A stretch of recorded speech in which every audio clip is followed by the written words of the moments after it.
Opa! Então esse vídeo aqui é a segunda parte da leitura do Desconcerto do Mundo, do Gustavo Corsão. Tópico: outra bela intuição que se perde. Trata-se da intuição do psicólogo Alfred Adler, que vai definir o homem como um ser que se sente inferior e deseja valorizar-se.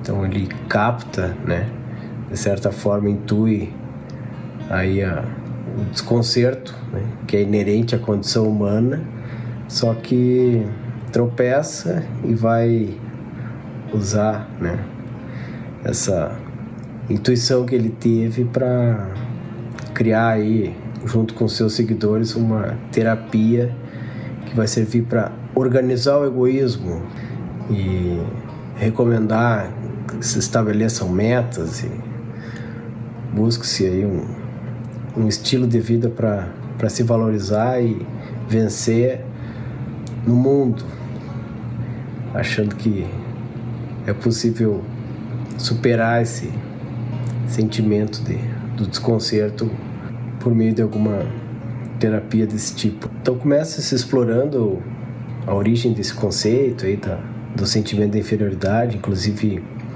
na literatura, São enumerados ali alguns personagens de Stendhal, Shakespeare, Julian Sorel, Otelo, Shylock, até o próprio Hamlet. Talvez se sentissem inferiores, e isso mostra, que de fato esse sentimento existe. O problema está no remédio que a terapia de Adler trouxe, segundo Corsão, que é mais uma organização do egoísmo que visou a maior democracia no país mais rico do mundo.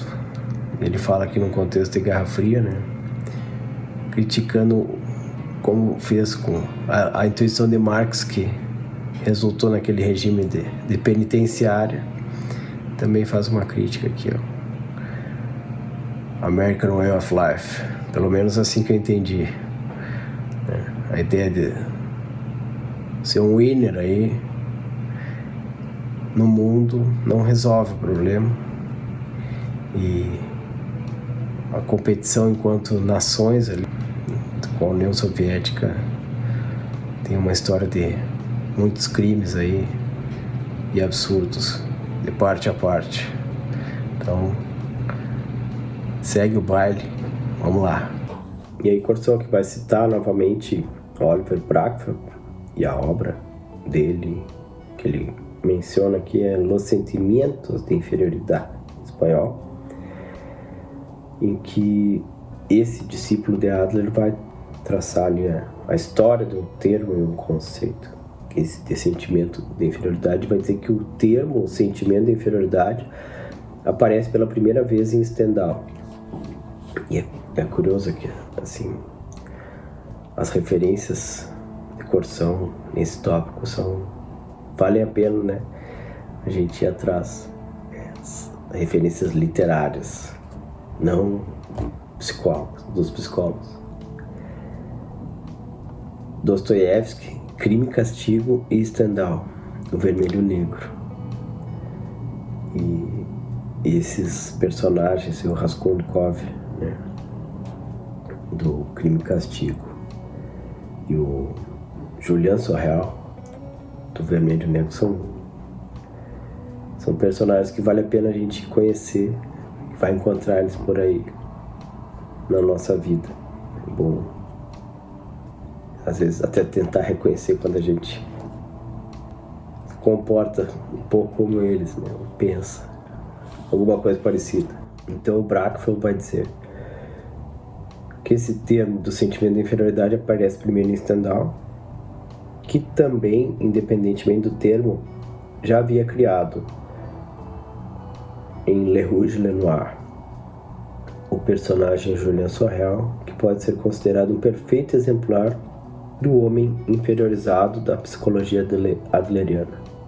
Mas o conceito é anterior a Stendhal, e talvez se possa dizer que emerge na história, por volta da Renascença, diz Corsão. Montaigne vai dizer: uma de nossas mais selvagens enfermidades é a que leva a menosprezar o próprio ser. Olha os outros personagens que ele cita aqui. Aí, de Shakespeare, né? Hamlet, Shylock, Coriolano, Otelo. Nesses, o psicólogo Adler, né? E o seu discípulo Olivier Brackfeld enxergam nesses personagens de Shakespeare, eles enxergam o mesmo fenômeno que Montaigne chamava de enfermidade. Esse sentimento de inferioridade, para Montaigne, já era uma enfermidade, precisa de remédio, né? Das mais selvagens, menosprezar o próprio ser. Isso é o que dizia Montaigne lá na época da Renascença. É mesmo? Vamos conferir aqui. Afinal, quem é Montaigne? Michel de Montaigne, filósofo, nasceu no Castelo de Montaigne, 1533. Humanista e cético. Então os psicólogos enxergam o que Montaigne enxergou muito antes nos personagens de Shakespeare. Tudo que vale a pena ler, né? Imagina Otelo, Mercador de Veneza, Shylock, né? Hamlet. Então os modernos vão chamar aquilo que Montaigne chamava de enfermidade de sentimento de inferioridade e considerar isso como um traço essencial da humana natureza. Aí lá pelas tantas aqui Corsão retoma, é bom pra gente lembrar, né, que essa bela intuição de Adler trouxe para um eixo de valor, né, as instâncias psíquicas, diferentemente de Freud,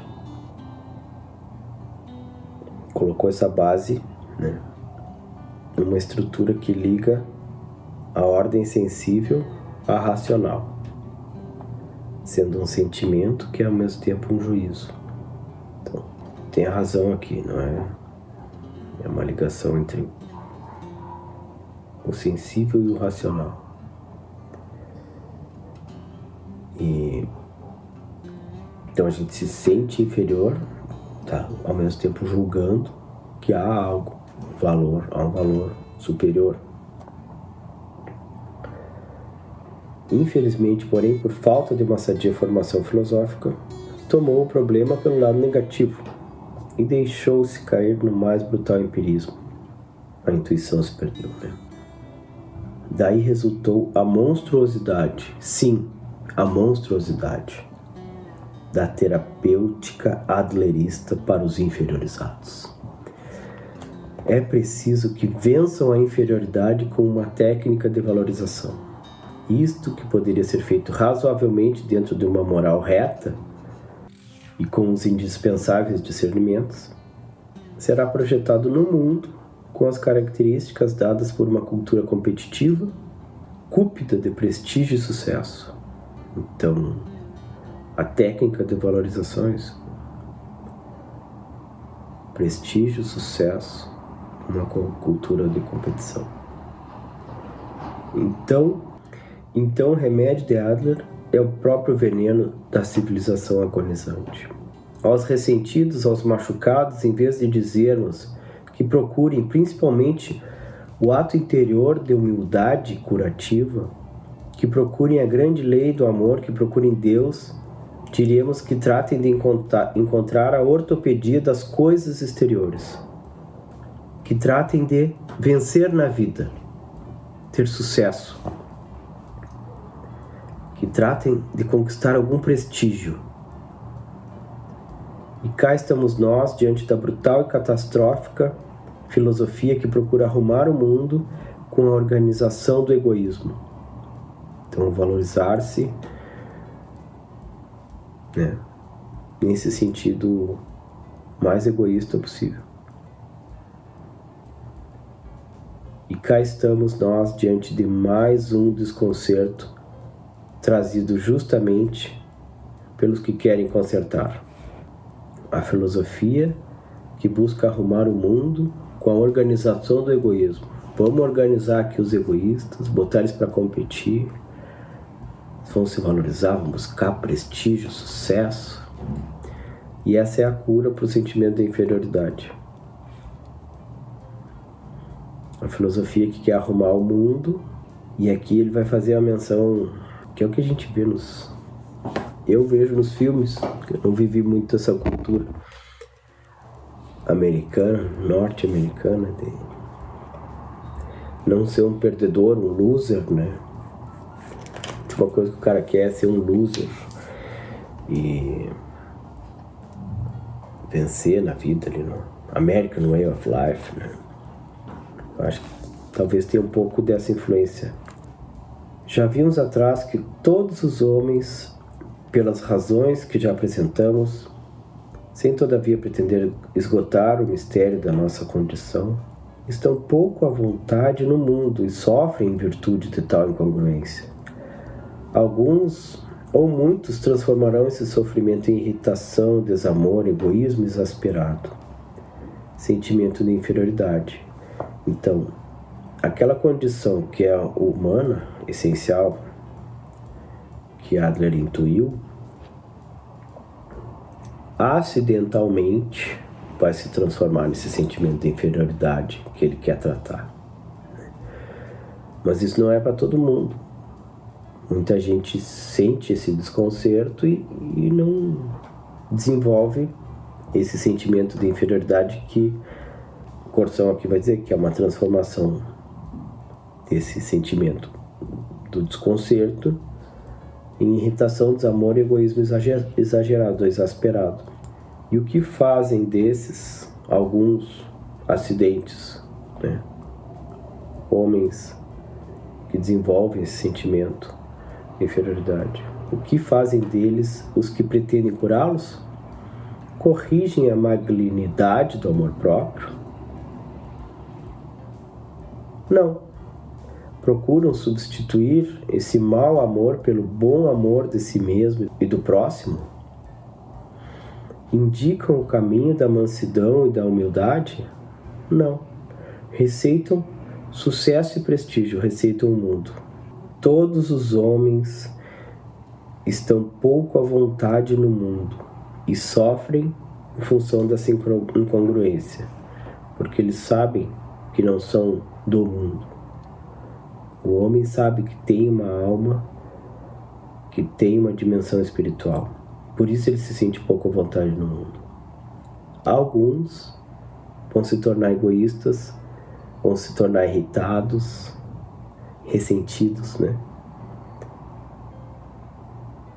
Esses que desenvolvem o que o Adler chama de sentimento de inferioridade deveriam ser tratados como, curados como. Deveria ser corrigida a malignidade do seu amor próprio. Substituir esse mau amor pelo bom amor de si mesmo e do próximo. Indicar a eles o caminho da mansidão e da humildade. E o que fazem os adleristas? Receitam sucesso e prestígio. Receitam o mundo. Voltando a essa questão aqui do American Way of Life, Don't be a loser. Resolvi buscar uma definição de dicionário da Associação Americana de Psicologia, em que a menção à terapia, psicoterapia de Adler, que ajuda a entender também no que ele é diferente de Freud. Individual Psychology, psicologia individual. A teoria psicológica de Alfred Adler, que é baseada na ideia de que ao longo da vida os indivíduos se debatem, lutam na busca de um senso de domínio, de completude, de pertencimento, e que as pessoas, os homens, são governados por uma busca, um direcionamento consciente para superar o seu sentimento de inferioridade, e isso se dá, né, pelo desenvolvimento do seu potencial pleno, obtendo seus objetivos de vida e criando seus próprios estilos de vida. E isso se opõe à visão, à perspectiva de que os seres humanos são dominados por irracionais e cegos instintos operando num nível subconsciente. Então, essa oposição aí, né? Adler traz a razão, que foi mencionada antes, está aqui no dicionário da Associação Americana de Psicologia. Essa visão dele se opõe à ideia de que são instintos irracionais e cegos que nos dominam num nível inconsciente, que é aquela ideia de Freud de buscar, então, né, coisas que estão lá na infância, uma terapia longa e buscar os traumas e tal. Então, aqui não, podem ser terapias mais breves, focadas em buscar o sucesso, as tuas metas, o teu estilo de vida e vencer, né? Entendido dessa forma. E Coerção vai dizer, não, onde esses psicólogos aqui veem um sentimento de inferioridade, nós vemos um sentimento de superioridade, que o homem, ele se sente um estranho no mundo porque ele sente que ele é superior, na verdade, a esse mundo, né? Então não é se achatando aqui, vencendo nesse nível mundano que a gente vai se dar bem, não. É buscando alguma transcendência aí, né? Meditando, contemplando o mundo, buscando se desenvolver intelectualmente e, quem sabe, né, tendo algum vislumbre aí da eternidade ainda antes de sairmos deste plano material. Então, ele vai dizer, em outras palavras, aqui é já a ideia dele, de Coerção: a trave principal do psiquismo não será o sentimento de inferioridade, e sim o sentimento de importância. Mas sentimento de importância nutrido da intuição de nossa transcendência sobre o mundo e de nossa vocação sobrenatural. Essa raiz profunda da dignidade essencial da pessoa humana, logo as primeiras experiências esbarra nas arestas do mundo. Temos essa profunda sensação, essa raiz da dignidade essencial da pessoa humana, e aí os desconcertos, né? As arestas do mundo nos ferem e produzem o sentimento de majestade ofendida. A maneira de aceitar a contusão, o ferimento, é decisiva para a posterior configuração da alma. Se reagir mal, produz o sentimento de inferioridade, que então aparece a olho nu diante da análise empírico-psicológica. São acidentes. Quando a gente reage mal, é que esse sentimento de inferioridade surge.